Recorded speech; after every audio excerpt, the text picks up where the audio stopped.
لله الذي هدانا لهذا وما كنا لنهتدي لولا أن هدانا الله ونشهد أن لا إله إلا الله وحده لا شريك له ونشهد أن سيدنا وسندنا وحبيبنا وشفيعنا وطبيبنا ومولانا محمدا عبده ورسوله. قال الله تبارك وتعالى في القرآن المجيد والفرقان الحميد: أعوذ بالله من الشيطان الرجيم. بسم الله الرحمن الرحيم. والذين يكنزون الذهب والفضة ولا ينفقونها في سبيل الله فبشرهم بعذاب أليم يوم يحمى عليها في نار جهنم فتطوى بها جباههم وجنوبهم وظهورهم هذا ما كنزتم لأنفسكم فذوقوا ما كنتم تكنزون. قال النبي صلى الله عليه وسلم: من آتاه الله مالا فلم يعد زكاته مثل له يوم القيامة شجاعا أقرع له زبيبتان يطوقه يوم القيامة ثم يأخذ بالإنسمتين يعني شدقين ثم يقول: أنا مالك أنا كنزك، أو كما قال صلى الله عليه وسلم. صدق الله العظيم وصدق رسوله النبي الكريم ونحن على ذلك لمن الشاهدين والشاكرين والحمد لله رب العالمين. درود پاک پڑھیں عقیدت اور محبت کے ساتھ. اللهم صل على محمد وعلى آل محمد كما صليت على إبراهيم وعلى آل إبراهيم إنك حميد مجيد. اللهم بارك على محمد وعلى آل محمد كما باركت على إبراهيم وعلى آل إبراهيم إنك حميد مجيد. اللهم صل على محمد وعلى آل محمد كما صليت على إبراهيم وعلى آل إبراهيم إنك حميد مجيد. اللهم بارك على محمد وعلى آل محمد كما باركت على إبراهيم وعلى آل إبراهيم إنك حميد مجيد. يا رب صل وسلم دائما أبدا على حبيبك خير الخلق كلهم. محترم حضرات، میرے ایمانی بھائیو، اللہ رب العزت کا بے حد فضل کرم احسان ہوا جس اللہ رب العزت نے میری اور آپ کی زندگی میں رمضان المبارک کا مہینہ عطا فرمایا. مزید کرم ہوا، آج پھر سے ہمیں جمعہ کی نسبت سے اپنے پاک اور محترم گھر میں آنے کی توفیق عطا فرمائی. مزید کرم ہوا، تھوڑی دیر کچھ کہنے اور سننے کی توفیق عطا فرمائی. اللہ رب العزت مجھے صحیح کہنے کی اور ہم سب کو اس کے اوپر عمل کرنے کی توفیق عطا فرمائی. تو رمضان المبارک کا بابرکت مہینہ چل رہا ہے.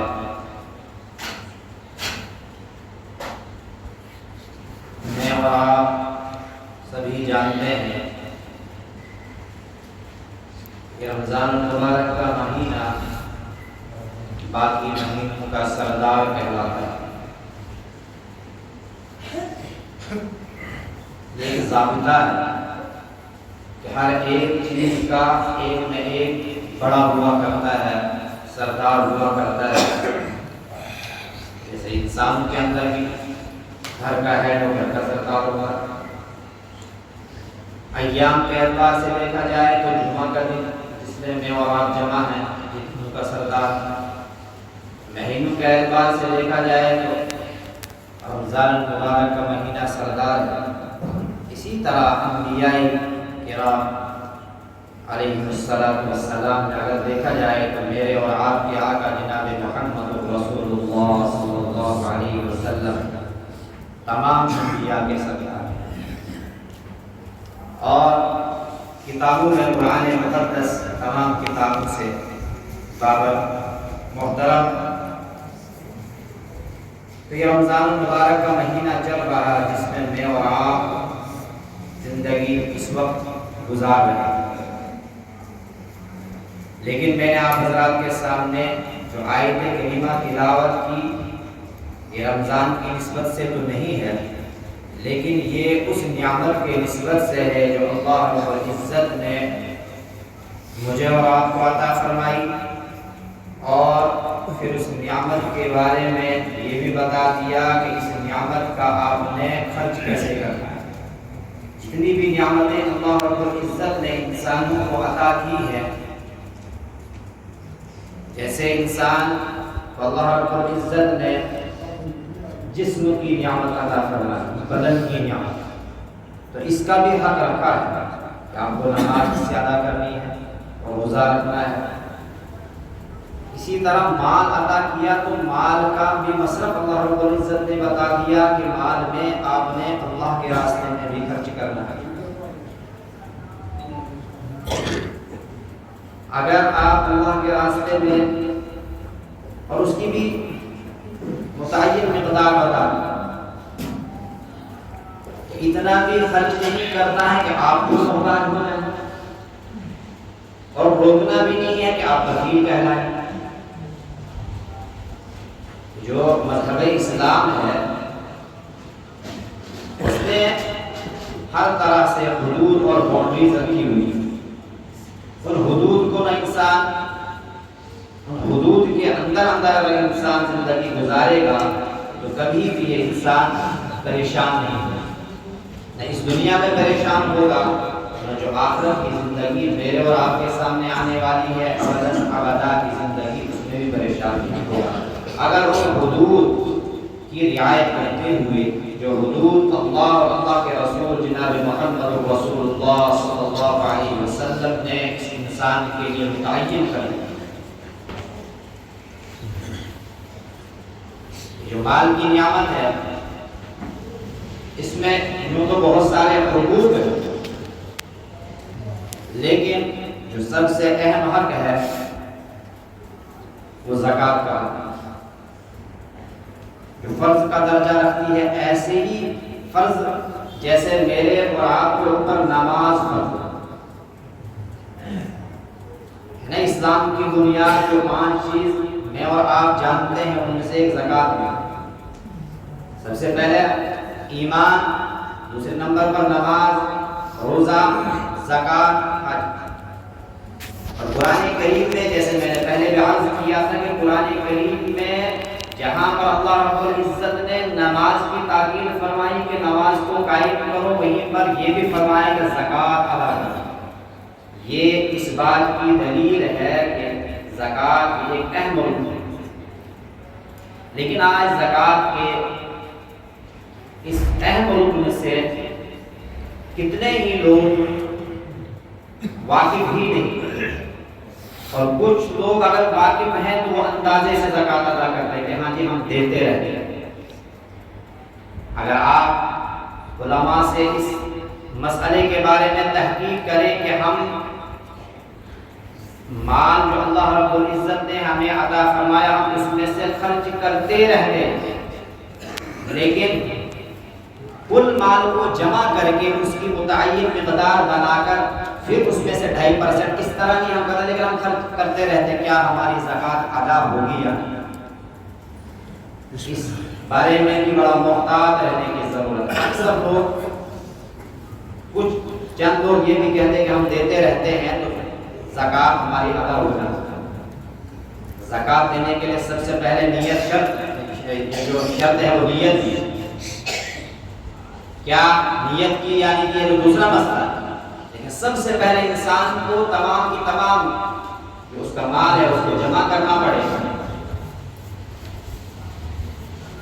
جو نصاب ہے، نصاب کے بارے میں پہلے جمعہ میں عرض کیا تھا، وہ 52.5 تولہ چاندی یا اس کی مقدار۔ آج کل کے ریٹ کے حساب سے ریٹ بڑھتا چڑھتا رہتا ہے، 47، 48، 50,000 کا، اسی طرح اسی کے درمیان چل رہا ہے، 52.5 تولہ چاندی کا بھی۔ یہ نصاب ہے، نصاب ہے۔ اب اس کے اوپر جتنا بھی مال آتا جائے گا، نصاب یہی رہے گا، اس کے اوپر جتنا بھی آتا جائے گا اس میں سے 2.5% کے حساب سے انسان کو سال کا نکالنا۔ دوسری شرط کیا ہے اس میں کہ قولان اور انسان کا پورا سال گزرنا چاہیے اس کو، کہ اگر یکم رمضان کو کسی انسان کے پاس 50,000 روپے ہیں، گزشتہ جو رمضان گزرا، اس یکم رمضان کے جب اس نے چیک کیا اس کے پاس وہ بیلنس ویسا کا ویسا ہی ہے، بلکہ بڑھا بھی ہوا ہے، کم نہیں ہوا۔ ہاں اگر اس نصاب سے نیچے آ گیا ہے، آخر میں جب سال گزرا دیکھا کہ اس نصاب جو تھا 47,000 جو بھی چاندی کا ریٹ ہو وہ پتہ کرنا پڑے گا۔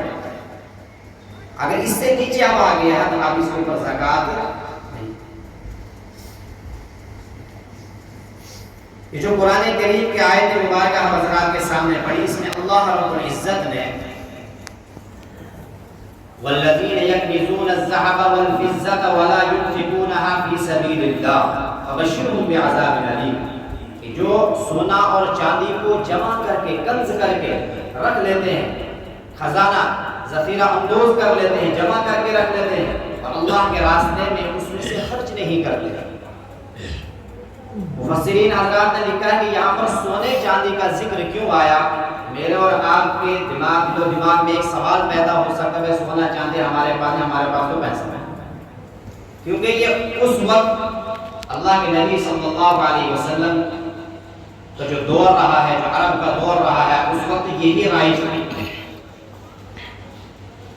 آج کے حساب سے اگر کوئی انسان پیسہ رکھ رہا ہے تو وہ بھی اس وعید میں برابر کا شریک ہے کہ خوب پیسہ جمع کر کے رکھ رہا ہے، بین بیلنس بنا کر رکھ رہا ہے، لیکن اللہ کا حق اس میں سے ادا نہیں کر رہا ہے۔ بشرہم بعذاب علیم، اس وعید کے اندر وہ بھی شامل ہے کہ اس کو خوشخبری سنا دیجیے عذاب علیم کی، دردناک عذاب۔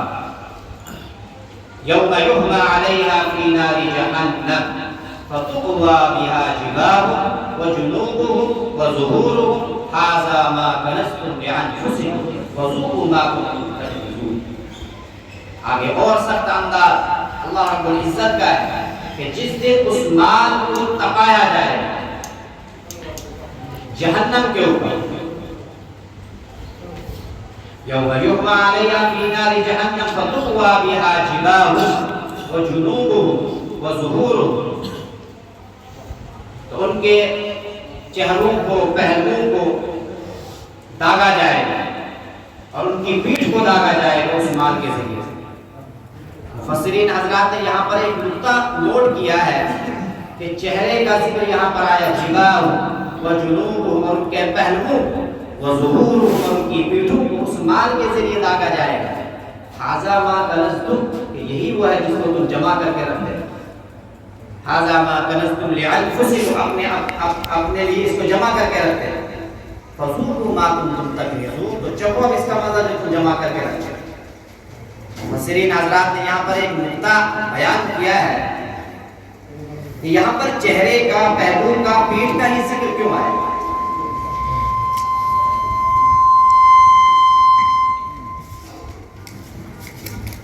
تو یہ اس لیے ہے کہ جب مانگنے والا کسی انسان کے پاس جاتا ہے، چاہے وہ زکوٰۃ کی وصولی کے لیے جا رہا ہے یا اس طرح کسی کو ضرورت ہے، ایک حاجت مند، ایک سائل کسی کے پاس جا رہا، صاحب ثروت کے پاس، تو سب سے پہلے انسان کے چہرے کے اوپر بل پڑ جاتا ہے۔ یہ کیوں بات ہے؟ اگر تب بھی وہ مانگنے والا نہیں جاتا ہے تو وہ کیا کرتا ہے؟ پہلو کے بل چل دیتا ہے، پہلو منہ پھیر دیتا ہے، اگر پھر بھی نہیں مانگتا تو وہاں سے چل دیتا ہے، پیٹھ اس کی طرف چلی جاتی ہے۔ اس لیے قرآن کریم میں اللہ رب العزت نے انہی 3 چیزوں کا ذکر یہاں پر فرمایا کہ جن چیزوں سے تم یہاں پر اعراض کر رہے ہو کل قیامت کے دن، اور جس مال کی وجہ سے جو بنیاد بنا اعراض کرنے کا یہ مال، اسی مال کو جہنم کی آگ میں پھر سے تپایا جائے، اگر یوں ہی رکھ دیا جائے جہنم کی آگ میں، اللہ حفاظت فرمائے، وہ ویسے بھی اس دنیا کی آگ سے 70 گنا زیادہ خطرناک، لیکن کہا جا رہا ہے کہ پھر سے اس کو تپایا جائے گا۔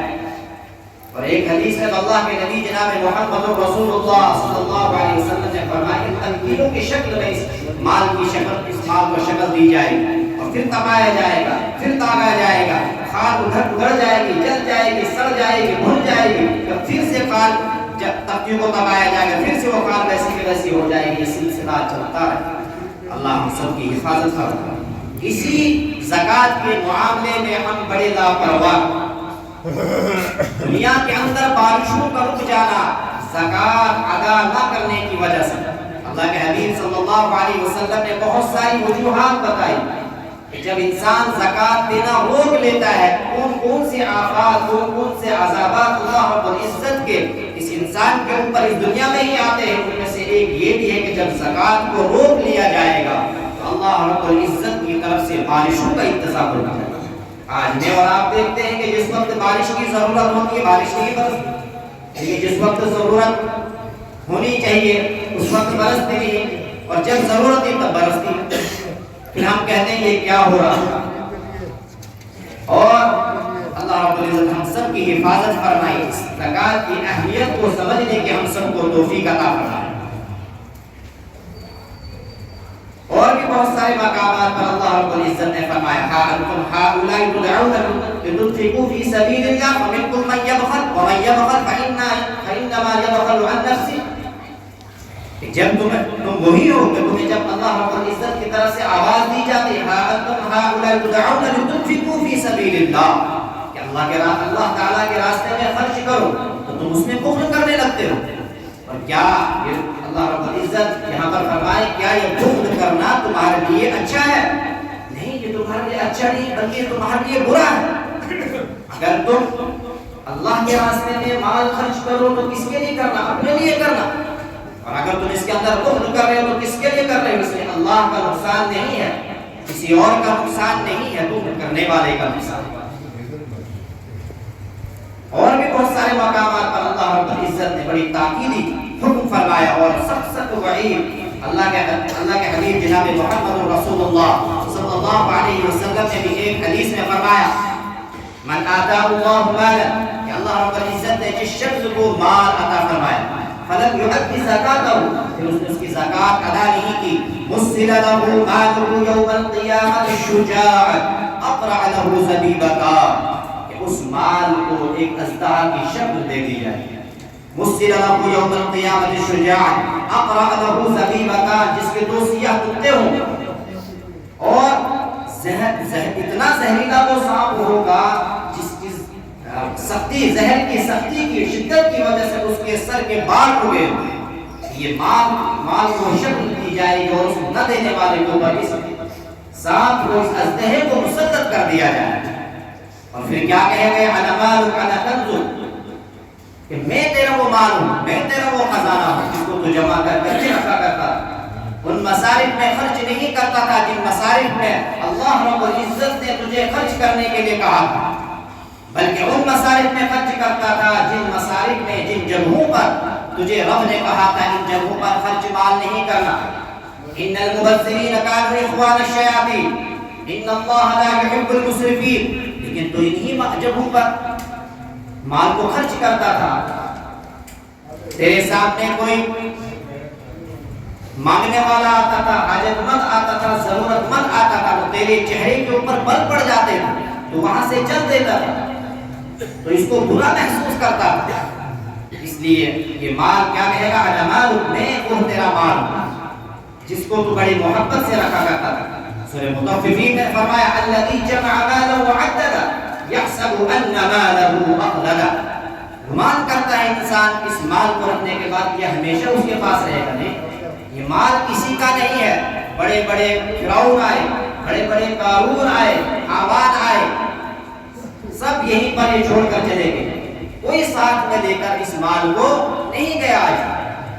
اور یہ مال ویسے بھی اللہ رب العزت نے میرے اور آپ کے پاس چند روز کے لیے امانت رکھی ہوئی ہے، اور امانت کا اصول ہوتا ہے جو امانت رکھتا ہے وہ جب چاہے اس امانت کا دعویٰ کر سکتا ہے، واپس مانگ سکتا ہے، اور جس کے پاس امانت رکھی جاتی ہے اس کا حق بنتا ہے وہ امانت واپس کرے۔ خود قرآن کریم میں اللہ رب العزت کہہ رہا ان اللہ اشتری من المؤمنین انفسهم واموالهم بان لهم الجنہ، خرید لیا، ان اللہ اشتری، میں نے خرید لیا انسان کی جانوں کو بھی، انسان کے مالوں کو بھی، بان لهم الجنہ، جنت کے بدلے. یہ جان بھی اللہ کی دی ہوئی، مال بھی اللہ نے عطا فرمایا، لیکن کتنا عجیب معاملہ ہے اللہ رب العزت کا بندے کے ساتھ، کتنا محبت والا انداز ہے. اس کے بعد خود خرید بھی رہا ہے، اور خریدنے کے بعد پھر تصرف کے لیے اختیار بھی دے رہا ہے. اگر اللہ چاہتا کہ بھائی اس کو خرید دیا میں نے جنت کے بدلے، وما خلقت الجن والانس الا ليعبدون، کہ بس اب آپ نے عبادت ہی عبادت کرنی ہے اور باقی کوئی کام نہیں کرنا ہے، تو انسان پریشان ہو جاتا، مجبور ہو جاتا. یا اللہ رب العزت یہ دعویٰ کر دیتے کہ 2.5% آپ نے رکھنا ہے، باقی آپ نے اللہ کے راستے میں خرچ کرنا ہے، پھر میرا اور آپ کا کیا حال ہوگا؟ 2.5% دینے میں ہماری حالت خراب ہو جاتی ہے. ہر کوئی اس میں شامل نہیں ہے. کتنے نیک لوگ ہیں، کتنے اللہ کے وہ بندے ہیں، کتنے صاحب ثروت ہیں کہ جو وہ 2.5% بھی بالکل احتیاط محتاط طریقے سے نکالتے ہیں اور ساتھ ساتھ میں اور بھی مال میں سے خرچ کرتے رہتے ہیں. بعض صحابہ کرام جب یہ آیت کریمہ نازل ہوئے اتنے فکر مند ہوئے. ایک صحابی کے بارے میں تو ہے کہ انہوں نے تو اتنا تک کہہ دیا کہ کنز اس مال کو کہیں گے جو ضرورت سے زیادہ انسان کے اوپر ہو.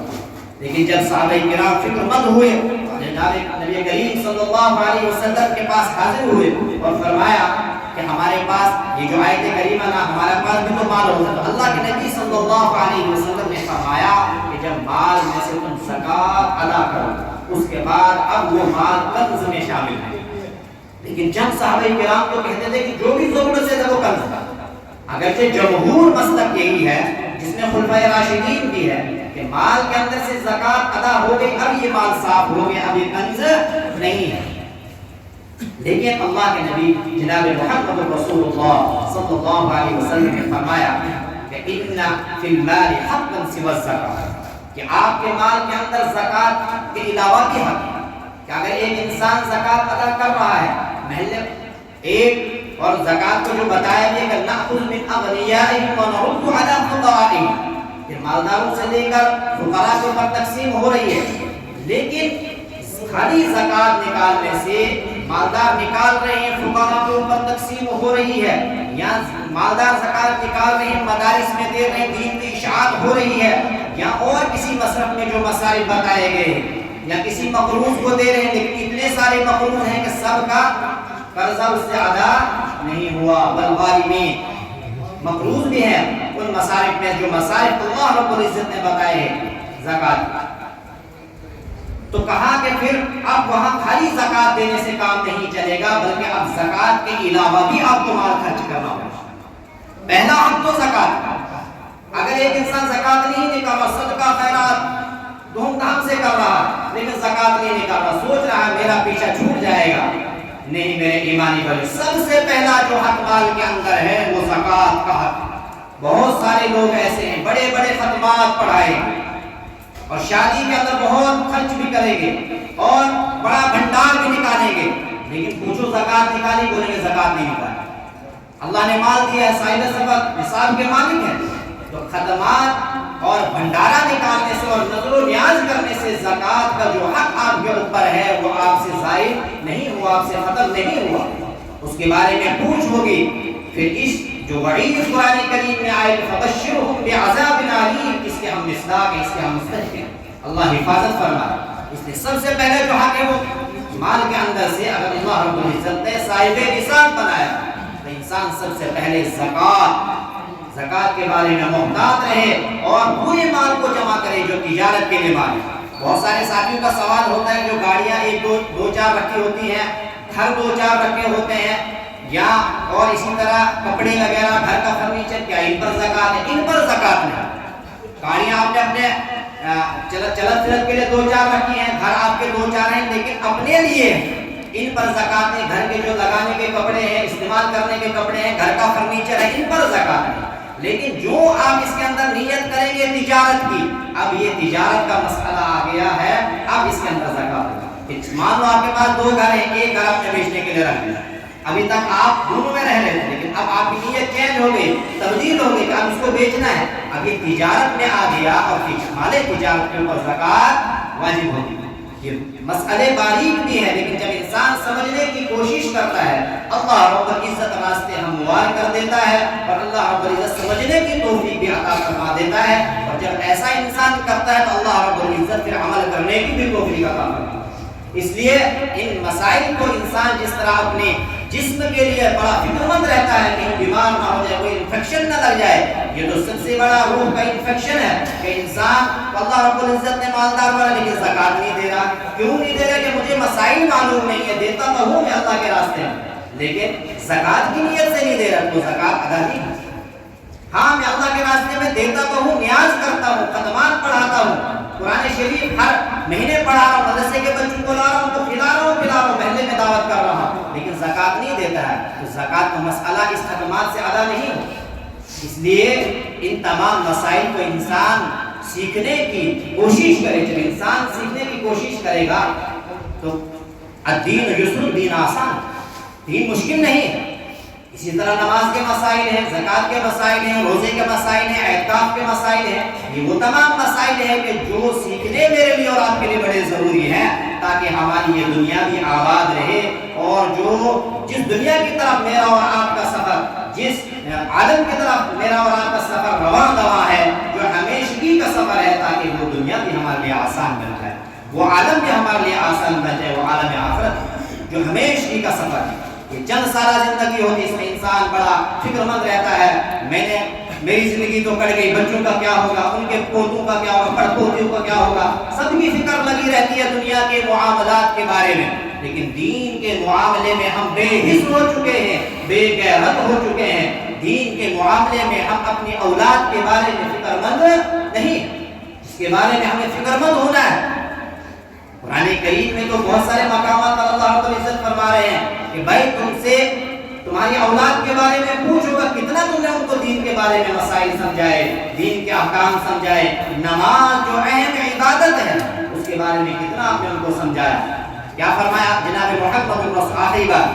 محمد رسول اللہ صلی اللہ علیہ وسلم نے فرمایا کہ جب آپ کا بچہ 7 سال کا ہو جائے نماز کا حکم کرو، مروا اولادکم وهم ابناء 7 سنین، کہ اولاد واضربوهم علیہا وهم ابناء 10 سنین، اور اس کو ڈانٹو ڈپٹو جھڑکو کہ جب وہ 10 سال کا ہو جائے۔ کیا اس حدیث کے اوپر ہم عمل کرتے ہیں؟ کتنے لاپرواہ، بچہ 4 سال کا کمپلیٹ ہوا، 5ویں سال میں قدم رکھا، ہم نے فکر لاحق ہوتی ہے، بلکہ اس سے بھی پہلے جو شادی ہو جاتی ہے پرانی کو کس سکول میں بچے کو ڈالنا، ابھی شادی ہی ہوئی، کیا اولاد مقدر میں ہے یعنی ہے وہ مسند اللہ کے پاس ہے نا، لیکن جو شادی کر لیتا ہے کہ انسان فکر مند ہو جاتا ہے کہ بچہ میرے پاس آنے والا ہے، کس سکول میں میں نے اس کو ڈالا، اس بارے میں ہم فکر مند ہے تو کیا دین کے بارے میں مجھے اور آپ کو فکر کرنے کی ضرورت نہیں؟ اگر ہم دین کے بارے میں فکر مند نہیں ہوں گے تو کون آ کر ان کو دین سمجھائے گا؟